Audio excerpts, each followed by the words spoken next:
Hong Kong as an international financial center has become also increasingly cynicized, if you like. In other words, the presence of China in Hong Kong, financially and in business terms, has become and will become much more important. And that redefines the position of Hong Kong.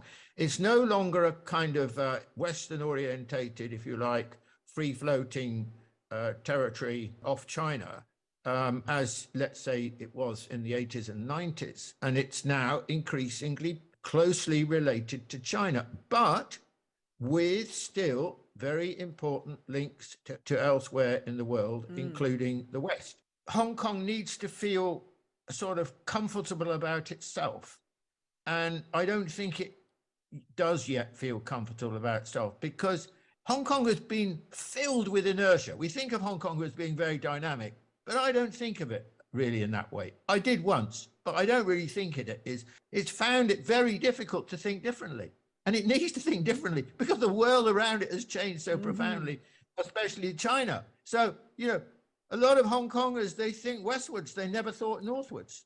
But these things are not easy to, look, they have a pace of their own. These are cultural changes. These are attitudinal changes. There are generational changes. So you can't sort of, you know, legislate for different attitudes. That has to be lived by people, and people have to be persuaded along those lines. What really hit me when I first started going to Hong Kong in the mid-90s was what a colonial place it was.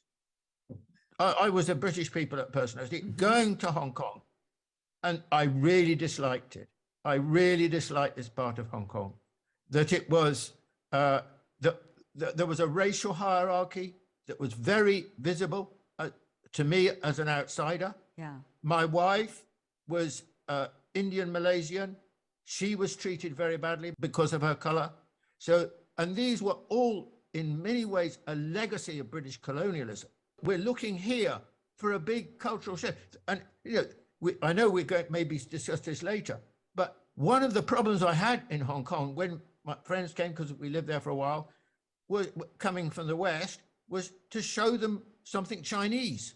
Actually, that was very difficult in Hong Kong, because 156 years of British colonialism had deprived, in many ways, the Hong Kong population of their Chinese heritage. And so there's a lot of, you know, there's a lot of things that need changing, which can't all be changed overnight. But if we know the direction that Hong Kong needs to be moving, this can be done. This can be achieved, but it takes time.